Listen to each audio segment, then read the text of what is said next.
धनश्री. नमस्कार. आज आपण एका अशा भूमीचा प्रवास करणार आहोत जिच्या मातीत शौर्य पेरले गेले आणि इतिहासात स्वाभिमान जोडला गेला. ही गाथा आहे त्या महामानवांची ज्यांनी या देशाला अंधारातून प्रकाशाकडे नेले. या कथेचा आरंभ होतो 2500 वर्षांपूर्वी, जेव्हा एका महान शिक्षकाने विखुरलेल्या जनपदांना एकत्र विणण्याचं स्वप्न पाहिलं.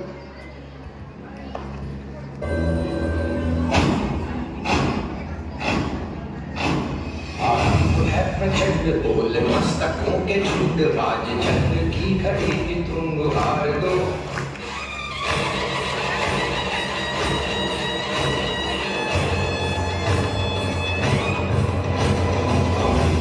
प्रचंड बोल मस्तकों के झुंड राज चंद्र की घड़ी की तुम हार दो.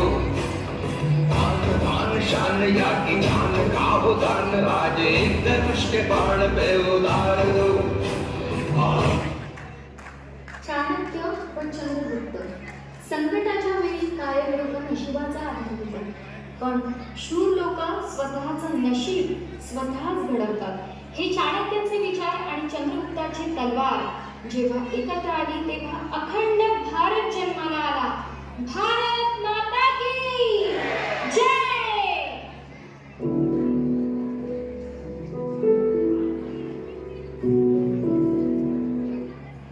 नीतीच्या पायावर उभ्या राहिलेल्या या साम्राज्यात पुढे असे राजे झाले ज्यांनी जगाला शांतता आणि पराक्रम दोन्ही शिकवले.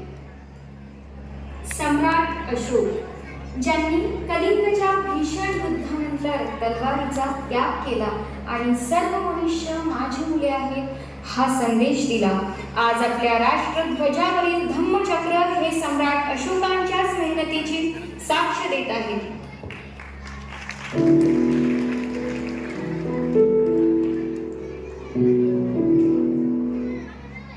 महाराणा प्रताप, ज्यांनी मोगलांच्या अफाट सत्तेसमोर कधीही मान झुकवली नाही.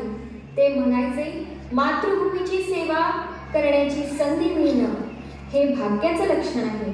हळदीघाटाच्या युद्धात आपल्या चेतक घोड्यावर स्वार होऊन त्यांनी दिलेला लढा इतिहासात अमर आहे. आता काळ सरकला आणि महाराष्ट्राच्या सह्याद्रीतून एकच गर्जना उठली, जिने साऱ्या देशाला गुलामगिरीच्या बेड्या तोडण्याची प्रेरणा दिली. छत्रपती शिवाजी महाराज.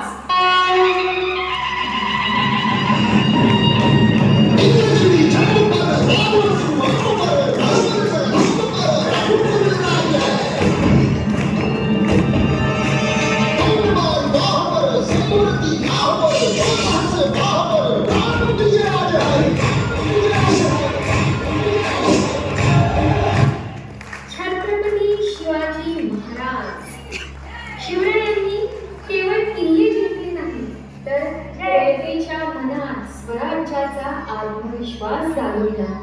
गनिमी कावा आणि अष्टप्रधान मंडळाच्या जोरावर त्यांनी बलाढ्य पातशाल्यांना धूळ चारली. ते केवळ एक योद्धा नव्हते, तर एक दूरदृष्टी असलेले जाणता राजा होते. त्यांनी रयतेच्या सुखाला सर्वोच्च स्थान दिले. जय भवानी, जय शिवाजी.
आणि धर्माचा वारसा अहिल्याबाईंनी समर्थपणे चालवला. त्या म्हणायच्या, मी जे काही करते त्यासाठी मी ईश्वराला उत्तरदायी आहे.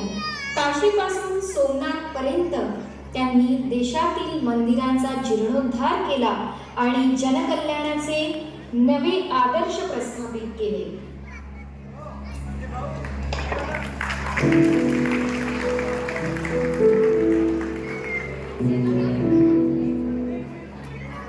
सावित्रीबाई फुले क्रांती रणांगणावरच नाही तर समाजाच्या उंबरठ्यावरही गरजेची होती. अंगावर शेत दगड सोसून सावित्रीबाईंनी मुलींसाठी पहिली शाळा उघडली आणि शिक्षण हाच माणसाचा खरा दागिना आहे हे सिद्ध करून दाखवले.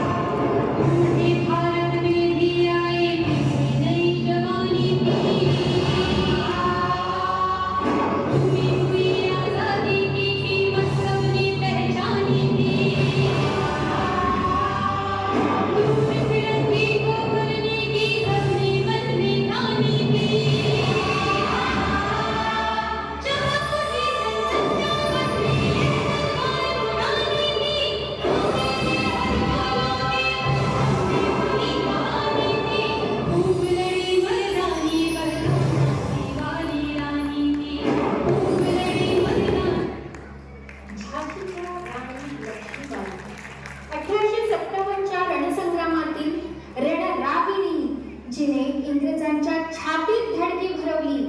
मैं मेरी झांसी नहीं दूंगी ही गर्जना आजही प्रत्येक भारतीयांच्या अंगावर शहारे आणते.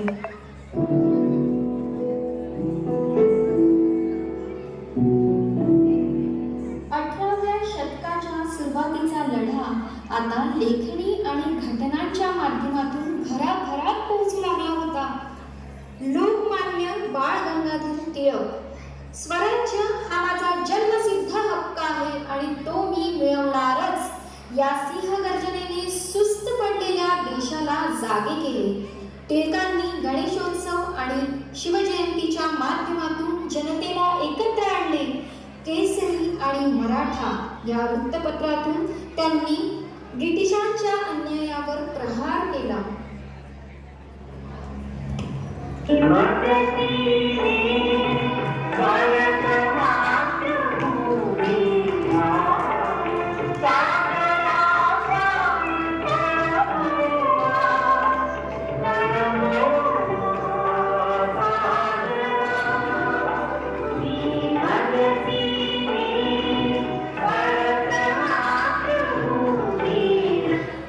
वीर सावरकर, समुद्रात उडी मारणारे ते अष्टपैलू क्रांतिकारक, ज्यांनी अंदमानच्या काळ कोठडीतही देशाचा ध्यास सोडला नाही. काट्याकुट्यांनी भिंतीवर कविता लिहिणारे सावरकर प्रखर राष्ट्रवादाचे प्रणेते होते. नमस्ते सदा वत्सले मातृभूमे, नमस्ते सदा वत्सले मातृभूमे, त्वया हिन्दुभूमे सुखं वर्धितोऽहं, त्वया हिन्दुभूमे सुखं वर्धितोऽहं. डॉक्टर केशव बळीराम हेड्गेवार, स्वातंत्र्य मिळवणं जितकं महत्त्वाचं आहे तितकंच ते टिकवून ठेवणंही महत्त्वाचं आहेच की, हे त्यांनी ओळखलं. प्रत्येक हिंदू हा राष्ट्रभक्त सैनिक बनावा या विचाराने त्यांनी नागपुरात राष्ट्रीय स्वयंसेवक संघाची स्थापना केली. व्यक्ती निर्माणातून राष्ट्र निर्माण करण्याचा मंत्र त्यांनी सर्वांना दिला.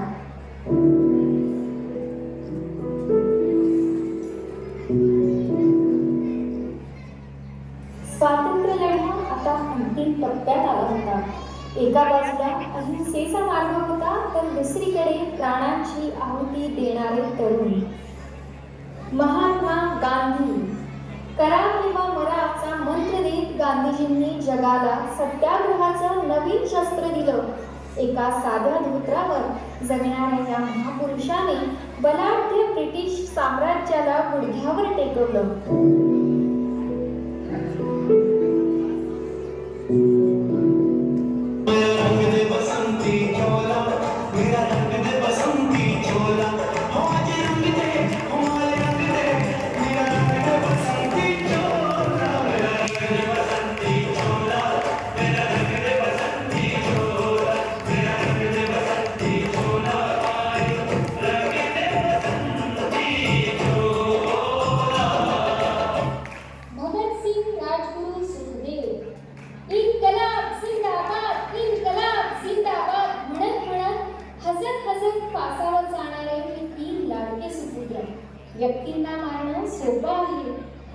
विचार मारता येत नाही, हे भगतसिंगांचे शब्द आजही प्रेरणा देतात.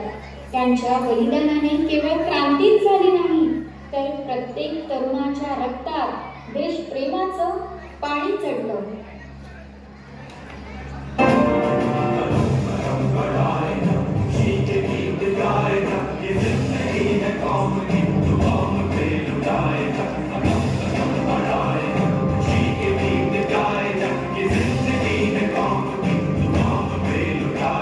नेताजी सुभाषचंद्र बोस, तू मुझे खून दो मैं तुम्हें आजादी दूंगा, ही हाक देत नेताजींनी परदेशात आझाद हिंद फौज उभी केली.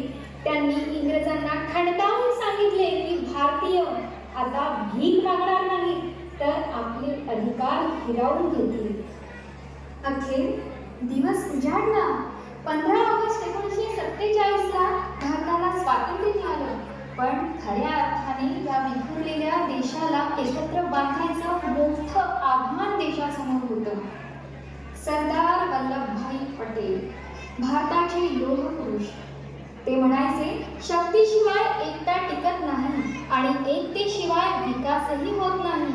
सरदार पटेलांच्या पोलादी निश्चयामुळे आज आपण कन्याकुमारी पासून ते काश्मीर पर्यंतचा अखंड भारत पाहू शकतो. या सर्व महामानवांच्या त्यागातून रक्ताने आणि घामाने ही भारताची गौरवगाथा लिहिली गेली आहे. आज आपण शपथ घेऊया की त्यांनी मिळवून दिलेलं हे स्वातंत्र्य आपण आपल्या कर्तृत्वाने अधिक उजळवूया. वंदे मातरम. जय हिंद, जय भारत.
आपल्या भारताच्या इतिहासात प्रत्येक आवाजात एक क्रांती आणि प्रत्येक कृतीत एक संदेश घेऊन आलेल्या या बाल कलाकारांचे सन्मान चिन्ह देऊन त्यांचा गौरव करण्यात येत आहे.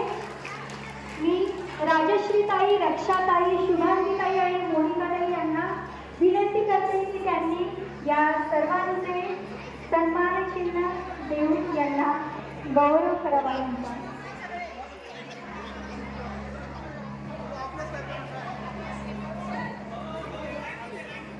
आपल्या संस्कृतीचा वारसा या वेशभूषेतून जपणाऱ्या या बालकलाकारांचे खरोखर खूप खूप कौतुक आहे, खूप खूप कौतुक आहे.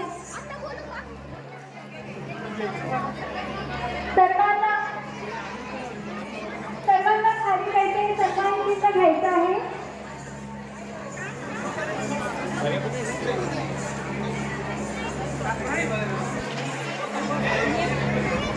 या पुढील कार्यक्रम आहे कथक नृत्य.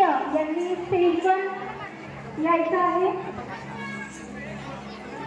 सादर करते आहेत गौरी फडके आणि राधिका कुलकर्णी, राधिका देशपांडे. कथक म्हणजे कला आणि संस्कृतीच्या या सादरीकरणातून तुम्हाला या दोन्ही कलाकारांसाठी जोरदार टाळ्या.